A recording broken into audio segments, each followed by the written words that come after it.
presentation of the day is entitled Microforce Heteropoly Compound as a Shape Selective Catalyst. It comes to us right here at the University of Tokyo, presented by one of our conference organizers, Makoto Misono.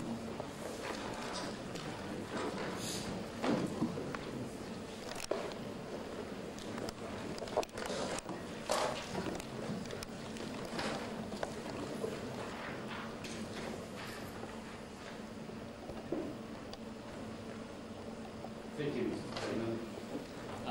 Good afternoon, ladies and gentlemen. It is my great pleasure to introduce you some of our recent work on heteropolyacid catalysts.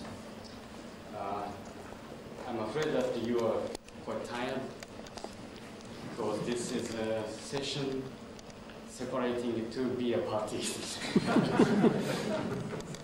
My talk, so I'd like to make my presentation as short as possible. Probably most of you already know what the heteropoly compounds are. The heteropoly compound I'm talking about this afternoon is this time.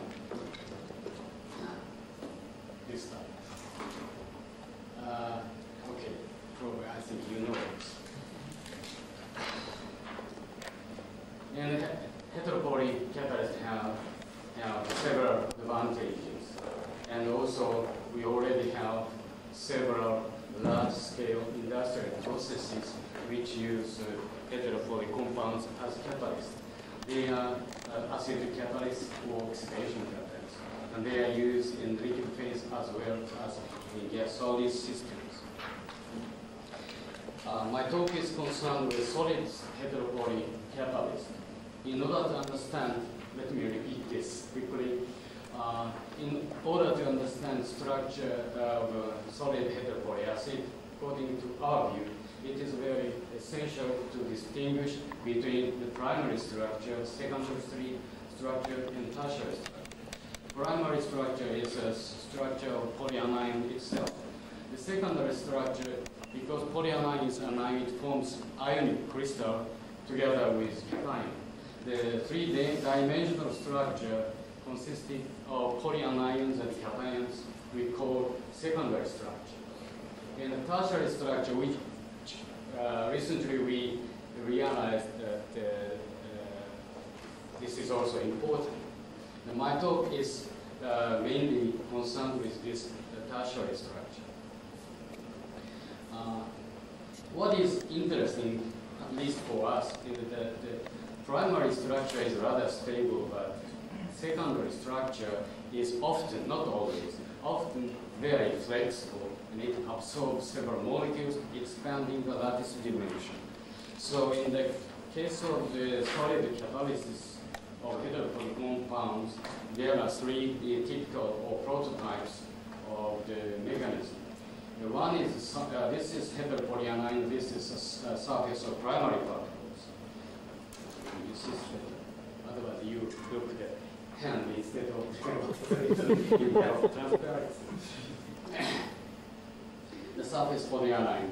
The first case, which we call surface type, the reactant is absorbed on the surface and react there. This is conventional heterogeneous catalysis. In addition to this, there are two other typical cases. One case is which we call surrogate behavior. Reactant polar molecules are absorbed in some cases into the solid. This is not a migration or diffusion into micropore. There are no micropore. And react there and come back. Recently we found, not very recently, several years ago, we found in some cases main reaction takes place on the surface, but the proton or electron can migrate into the surface. So the rate rate is proportional to not to the surface area, but to the volume of the catalyst. So there are three types of catalysts. My talk this afternoon is classical conventional surface type catalysis of heteropoly compounds. In the case of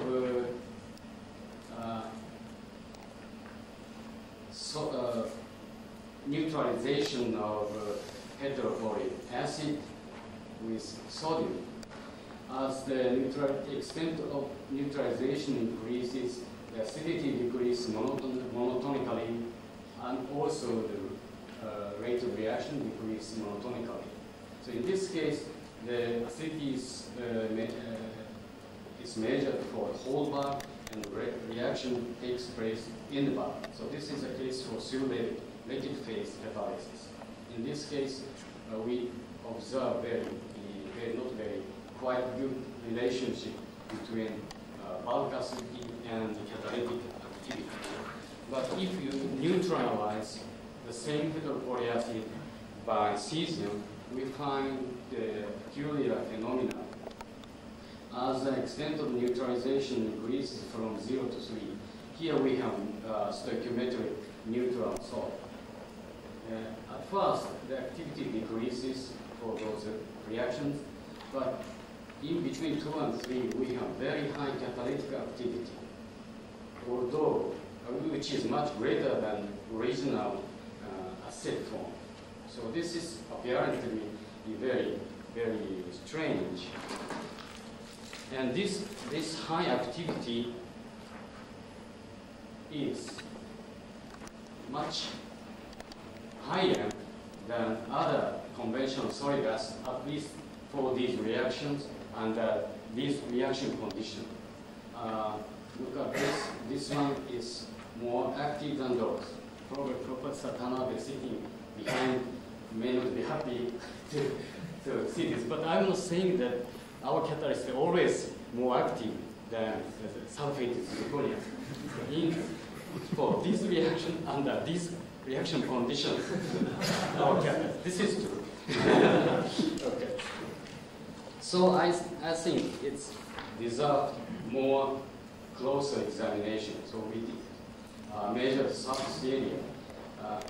As the content of or extent of neutralization goes beyond 2, the surface area increases remarkably from about 3 square meters per gram to 150 or 70 square meters per gram. So we have very high surface area. So we attempted to characterize the structure as well as acidity.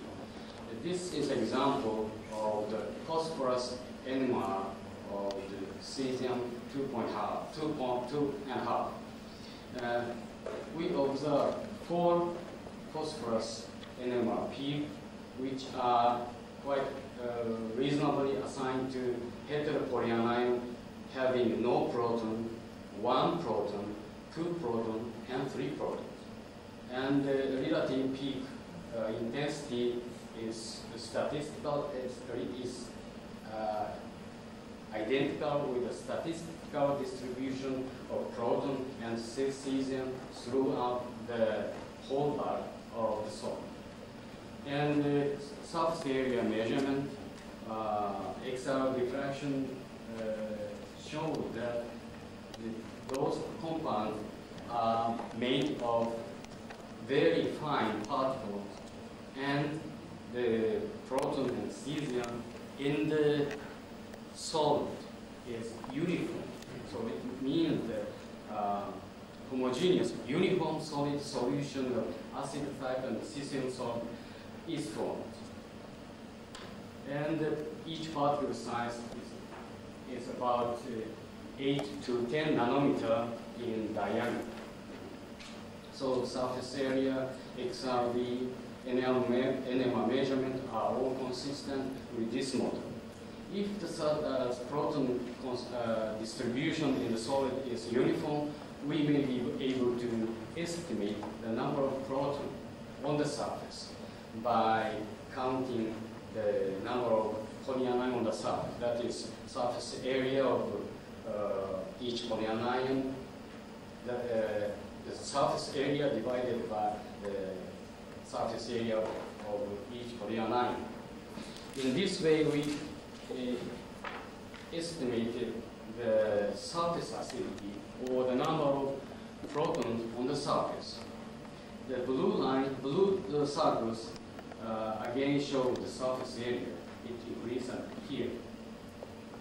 The surface acidity thus calculated or estimated decreases at first, and at this point it increases very much, showing maximum at 2.5. At 3, the surface area is very high, but there is no proton left. All proton is substituted by cesium. So in between, having a very high surface area and having a certain amount of proton in the solid show the highest surface acidity. And you may already notice that this change is in parallel with the catalytic activity. So we plotted the catalytic activity against the number of protons on the surface. As the number of protons on the surface increases, the catalytic activity increases.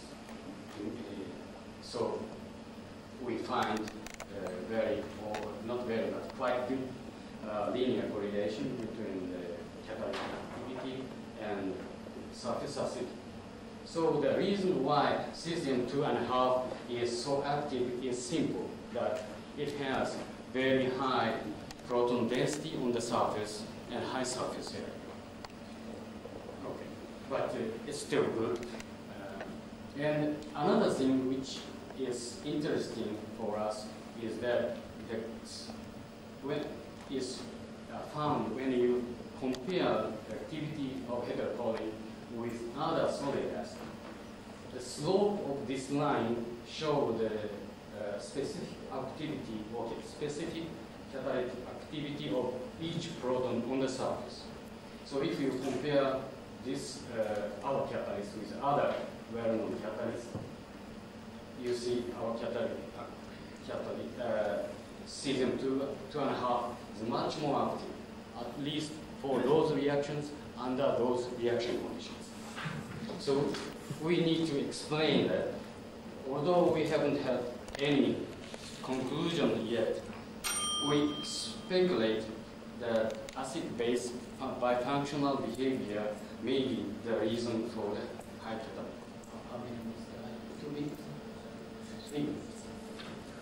Okay, let me add, using 3 minutes, the latest findings related to this catalyst.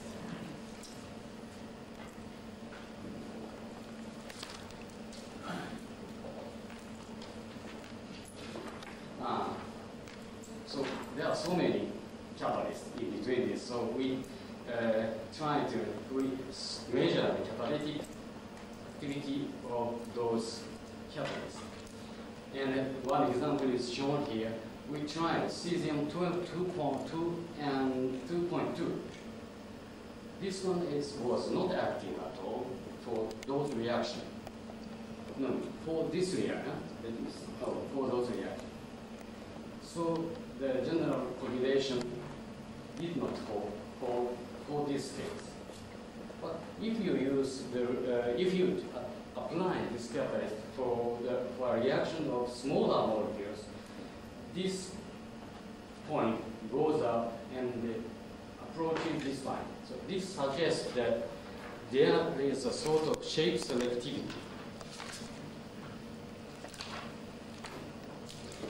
Let me show you one example of absorption measurement. We compared cesium 2.5 and cesium 2.1. For small molecule like cyclohexene, both of those catalysts are absorbed. This was done in the liquid phase. Quite large amount of cyclohexene. But if you increase the size of molecule, the difference between the two increases very much. So it is obvious that we have shape selectivity. But as I mentioned, this catalyst has no micropore in crystal structure. So we need to find explanation for it. This is our explanation how the pore size is controlled during preparation of those cells. we prepare those salts by titrating heteropolyacid by cesium carbonate. As soon as cesium carbonate aqueous solution is titrated, salt, insoluble salt is formed. And after drying up, the salt, heteropolyacid, which is present in the aqueous solution, is deposited on the surface of insoluble cesium salt. As the amount of cesium salt increases, the heteropolyacid in the liquid phase, salt in the liquid phase decreases. So the thin film deposited on the surface of the salt decreases. So the space between those primary particles increases like this. So between this region, the pore size is controlled very precisely. That is the reason why. And this shows more. This is more variant evidence to show the shape selectivity. As the size of the molecules increase from smaller molecules to larger molecules, and as the pore size decreases from large to small, we see this gradual changes of the reactivity. So time is over, now I finish. This is summary. Cesium 2.5 is an efficient solid superacid, and acid-based biofunctionality may be the reason why we have very high activity. And shape-selective solid superacid can be prepared by using this system.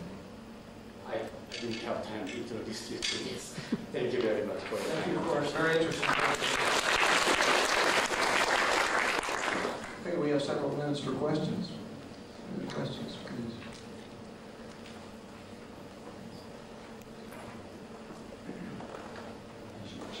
From the Institute of Catalysis in France. Makoto, I want to congratulate you for your very nice work concerning this heteropolyacids. As you know, we also work in this field. As you know, we find results which are quite correct with what you have observed. And I quite agree with the conclusion concerning what you call shape selectivity, which we'll call maybe different type of porosity rather than Rayleigh shape selectivity. And we have experienced for all the reactions that this was occurring. So my question is, you get some very strong effect for cesium 2.2, but you don't see the same effect for 2.5, 2.7, or 2.0. Is that a given value which is very typical, or is that because of your preparation procedure? No. We believe the pore size increases continuously from here to here. At point of 2, we have very small surface area or no porosity. As the content of cesium increases, the polyacid sitting in between particles decreases and space increases. And that, at the moment, we don't know how uniform the pore size distribution is, but the average pore size increases continuously from here to here. Why don't you try to use the very classical nitrogen absorption isotherm to see what is the porosity distribution? Good question. I hope. But cesium 2.5 some mesophore, but in this case there is no mesophore. But what we are more interested in is this area. With this nitrogen absorption, we are not able to differentiate pore size or very small diameter. But in very soon, we are buying new equipment. So hopefully, thank you. We'll show you this next time. And how do you visualize something which I have some difficulty to visualize when your X value is changing all the points you have? That means that for you, you have a solid solution? Yes. Or there is some confusion. Probably I made some insufficient explanation. I said, based on the NMR study, uniform solid solution is formed. But just after precipitation or drying out, we have mixture of acid form and cesium salt. And after heat treatment, proton and cesium ion migrate quite rapidly. So after heat treatment, we observe the phosphorus NMR spectrum, which shows random or uniform distribution of proton and cesium ion. Did I answer you correctly? Yes, I understand that.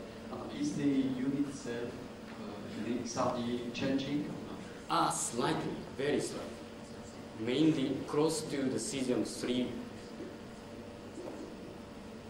in between H3 and cesium-3, but closer to cesium-3.